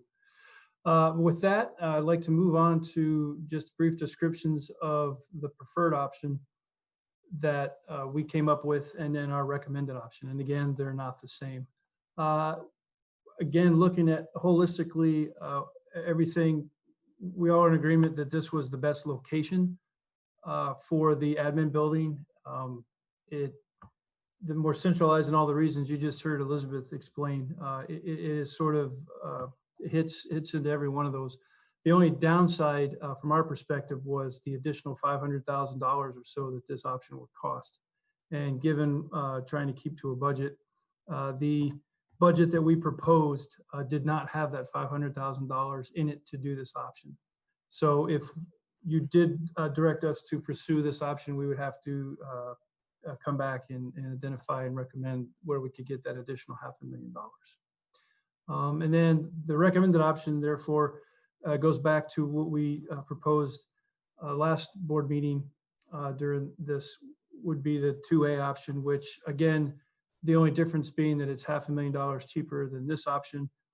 You still get all of the pros with the exception of it's a little further away than over here and not quite as visible, being that this was on the slope.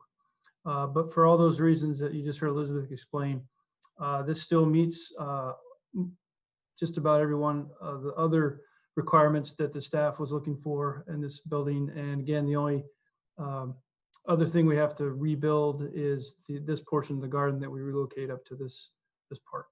And then we demo a building that needs to be demolished anyway. But for that, so again, this is a discussion action item, and with board direction, we wanted to bring back our recommended option for the location of the new administration building in Olive Elementary School would be this proposed option 2A. And with that, I'd like to open up to any questions or provide any additional information that you might need. Okay. Board members, Trustee Millerick. Mike, could you put the slide up that shows the whole campus? Sure. Yes. So we can all kind of have a visual of the framework. So while he's doing that, I talked to Elizabeth Olnick for about an hour the other day, and just what we got, which is a reflection of what she just got through telling us. But I want to make a couple of points that I heard from her that I didn't hear. I'm waiting for the slide deck to go up. Can you not? Oh, sorry. Gosh darn it. Any buttons? There we go. Sorry. Okay. Okay, so this is perfect. So you can see the front parking lot down at the bottom of the slide onto Olive Street. Yep. And you can see right under the word admin, A-D-M-I-N, that's to the left of the fire road. That's that slopey hill. Mm-hmm. So what I was trying to see from memory, and I couldn't, is if that building is under the word admin, do you have, how much better visibility do you have into the campus than from the flat area just to the right of the fire road? So everybody here can see it the same as I can. So you can make a judgment how much visibility, if the principal's office is at the back of the building and she stands up and looks at the campus and there's a kid walking across campus, how much command and control does she have, does the principal have in terms of the whole campus? Her model, so that was, I think, the reason for putting it on the slope versus the flat, is it had better visibility. It moved her closer to the campus. And her comment about, she described the campus, there's a classic Coverly campus model, which is a central corridor with wings attached to the central corridor. So it's like a finger sticking off of a bar, which is what sort of Olive looks like. But the other model of campus that we have at Loma Verde and Lou Sutton is a campus that's in a circular form. There's a central quad like at Hamilton. And she explained to me that what she imagined Olive working like is that the central, where the trees are in the middle, where the shade structure is and where the library is, she imagined that as a quad, and that the administration building off, that she wouldn't want to put the administration in the middle of campus because she would lose that quad effect that she was looking for. And ideally, she's got the shade structure there. She might want to, you know, in some future time, get rid of the library. But in any case, there's a centralness to the campus that she was trying to create in the conversations. So those were the two important points. Oh, by the way, the kindergarten wing is a train wreck and it all needs to be fixed and everything is common. So separate from that, I asked her about the kindergartners coming to campus and the daycare, which is, point to the daycare, Mike, over there. She says the traffic in that Plum Street parking lot is so congested because the special day buses come in there. And when they're parked there, you can't safely make a turn. So she instructs all of her kindergarten parents and daycare parents to come on Olive Street and walk the distance to pick up daycare and pick up kindergartens. That she discourages them as much as she possibly can from coming into Plum Street. So those were her kind of comments. With that, I like the slope better than the flat, but I just shared with you her words, and we can have the conversation about that now. But I tried to tell you what I heard from her first before I offered my opinion. So there's my 2 cents, Mike. Thanks. Anybody else? Trustee? Yes, Debbie? Okay, Trustee Gila and then Trustee Mack. Yeah, I don't know if you want to go through a process of elimination, but let me just share with you which ones I don't like for sure. I'm not crazy about 5, 4, and 3, just because of security reasons. And I'm leaning towards the one on page 5, which is, we're calling it 2A. And also just because it's going to be, did you say $500,000 to get rid of the slope, Mike? Just to build on the slope, you got to do a little more stability, and the foundation is quite different than the flat area. Yeah, we don't have that money. So for those reasons, I would do number proposal 2A, which is on page 5. Okay, thank you, Trustee Gila. Trustee Mack? Yeah, I agree. Option 2A is the way I would like to go. I really would, I don't see $500,000 worth of difference between going across the road. I don't see it as being worth it as well. It appears to me Olive gets a new garden out of it. So, and Mike, am I correct to understand that the new garden construction, whatever it might be, the 500 grand incorporates that net add to option 2A, I would guess, correct? Yeah, the cost and it's only part of the garden. The garden goes to about here, and it's pretty open. It's basically some planter boxes, so it's not a lot to move cost-wise. So it might be $25,000 compared to $500,000. Sure. Okay. If we pull that back up, the only other questions, I've got 2 of them relating to this, just to make sure. In option 2A, we're not taking out any old growth trees, right? No, the trees here would stay. Just it impacts the garden that extends out. Yeah, some of the trees that were in the garden, which are relatively new. I'm mostly worried about the large oaks that separate the campus from. There might be. Yeah, I'm sorry to interrupt. Go ahead, Trustee Mack. I think over here this might impinge, and Craig, please jump in if to provide it. It might be one tree that might be impacted by this. Okay.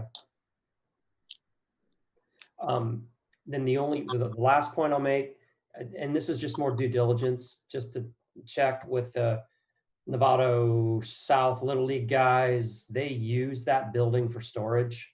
So, you know, don't catch them unawares, let them know. And no, we coordinate with the city and everything, let them know we'd be taking this out, and they'd have to find alternative methods for whatever they store in there.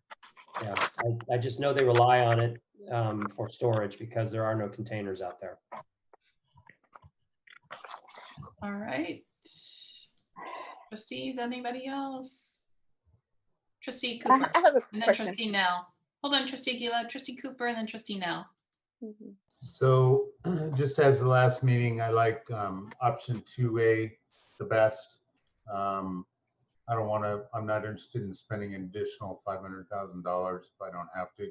We have plenty of other projects we could spend that money on, let alone the contingency plan that we put together already for the remaining schools. You do have a benefit. I like the fact that it's right at the beginning of the school where people come in. You have the benefit of, I don't know what's the delta between the playground elevation and the garden elevation, but Mike, you probably know that it's probably 20 feet. So you have a gain of some elevation. You can maybe see better that way. I'm not sure. Or maybe I'm just grasping at straws, but my choice would be 2A. Okay. Trustee Nell. Yeah, just to agree with the points made why 2A is the better option. I mean, obviously, money is definitely a factor, but I think the tearing down of the old bathrooms, I kind of like the floor plan of 2A. It's not in this tonight's proposal, but I was looking at last meeting's proposal. I assume the floor plan's going to be similar. So I would favor 2A. Back to Trustee Aguila. Yes. Speaking of safety, there will be a wall or some kind of gate or some kind of protection in what would be the new back of the school. Is that right, Mike? Yeah, And that's one question. Then the second question is that amount of money is that covered with that gate? As part of the modernization, part of the project, we would look to try to update a lot of some of the fencing and gates that are interior to here. They've been around for a long time. And up here is the kindergarten wing, and we would have an access gate so if the kids could come out of class but not have access to the parking lot, and then and people couldn't come back here and access once school started. So we would beef up the security in the backside of campus to sort of have a much better perimeter with funneling people up to the front of campus off of this parking lot. Great, thank you. Glad to know that's included. So with that, I'd like to make a motion to move forward with option 2A as the location for the new administration building at Olive Elementary School. All right, so we have a first by Trustee Aguila. Any second? Trustee Mack, are you the second? Yes, I'm muted second. Yes. Okay, I'm muted second. Okay, Trustee Millerick for discussion. In terms of the back access, we talked about, we have a whole security camera project coming forward. And this is the technology may be able to significantly improve that back environment. Plus, with IoT solutions and badging, we might want to control just teacher parking or just buses and put a gate, badged gate in there as an alternative, as a more extensive solution. But I think security cameras allows us to be a lot more safe, prudently safe than we are now. We have multiple porous campuses in this district that all could benefit from that technology. Yeah. So I think there's solutions to some of the minor problems. Okay, so we have a motion. I just have one. I'm fine with 2A, and thank you, Trustee Millerick, for broadening this a little bit and having us take a little bit of extra time to look at it. I went out and looked at the site today just to make sure what I was seeing is what was actually there, and just those 2 trees that are sitting on option 1, are the trees good and good condition? I know they're mature, but they're looking a little tired. I don't know. I'd have to get an arborist out here, but from what I've learned from the trees we took down at Nevada High, which are, I think, similar kind of pines. Yeah. They weren't looking as healthy as they could be, but I'd have to come back with a arborist or tree specialist to give you that definitive answer if they were diseased or on their last legs. That would be the only reason to remove them, obviously, if there was an issue with them. But it would open up the view of the campus sitting up on option 2A. But I don't want to tear down a tree just because of the view. As we look into the development of this project, we'll have somebody come out anyway and look at them. So we'll know, or even if the board chooses 2A And those pine trees are diseased. We would take them down anyways, a safety issue. Right. Sure, for safety, yes, understand that. Trustee Gasson, I saw your hand up. I was sorry, I was doing family and stuff I missed, but I was just gonna comment about if it was pine trees, and if somebody's gonna come out, that's fine, but pine are very susceptible to a lot of stuff now. And so as much as I love trees and would try to save them, if they are any, it's probably better to remove them now than later. So if it comes up. All right, no further discussion. We have a motion by trustee Aguila, a second by trustee Mack to move forward with option 2A. This is the staff's recommendation as well. All those in favor? 7-0. Thank you for to the whole board for listening to this. I appreciate that. All right, Thank you, thanks, Ross. Mike. Thank Appreciate you all very that. much. Appreciate the time.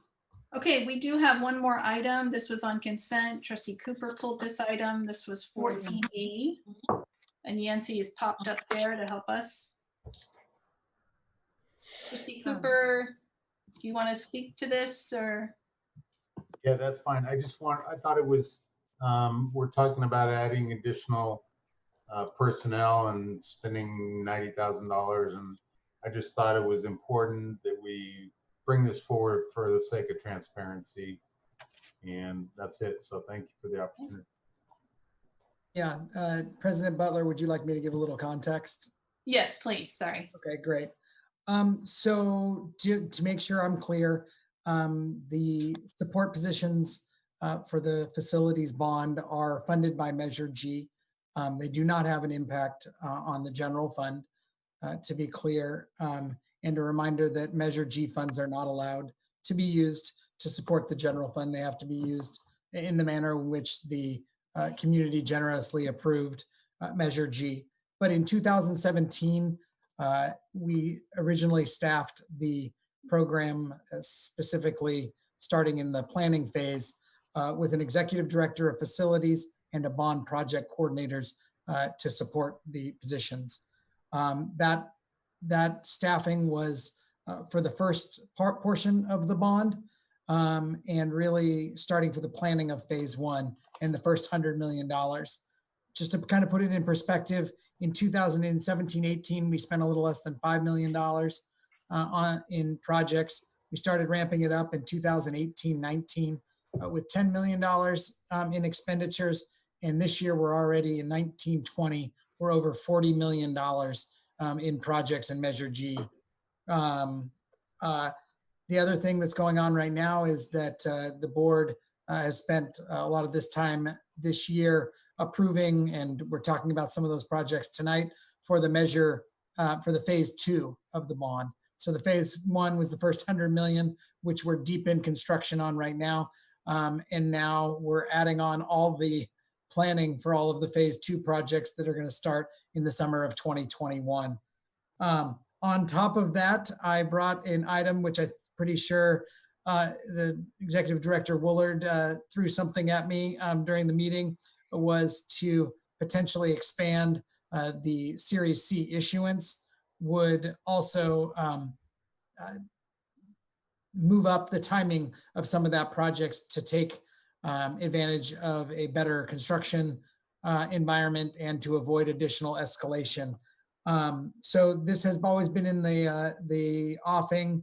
And I think Executive Director Woolard would say maybe it's 6 to 9 months later than he would have liked. But the updated staffing would include the same executive director. Mike, we want you to stay. And then the bond project coordinator would kind of be split into a bond project manager, which is a little bit at the higher level. And so a lot of that management work would be moved up there. And then a classified admin assistant 2 position to support the bond. So as Trustee Cooper noted, the cost of that is roughly about $90,000 annually out of Measure G. But one thing I do want to be clear is that as we are moving up the timing potentially of that Series C, what that does is the project's work scheduled to go from 2017 to approximately 2027. this will move up the timing and likely have a majority of the projects completed by 2025. So you're going to save some money on the back end in terms of a couple of years as we start slowing down the Measure G expenditures. So there is some additional cost now, but then you also have, if we move up the Series C issuance, some savings on the back end. So with that, I'm happy to open it up to any questions. Okay, any questions, trustees? Thank you for that little more explanation for the board. All right, so this is now an action item. With that, I'd like to make a motion to approve to approve the restructuring for the facilities program for 2020, 2021. Okay, so the first by trustee Cooper, I second. a second by trustee Aguila. All those in favor? 7-0. Thank you, Tom, for bringing this forward. All right, board members, that concludes our meeting this evening. Our next, we have a special meeting scheduled for July 28th. And then we move into our calendared regular board meetings for August 4th would be the following meeting after that. So there's no breaks. We just keep moving along. All right, hang in there. Good night, everybody.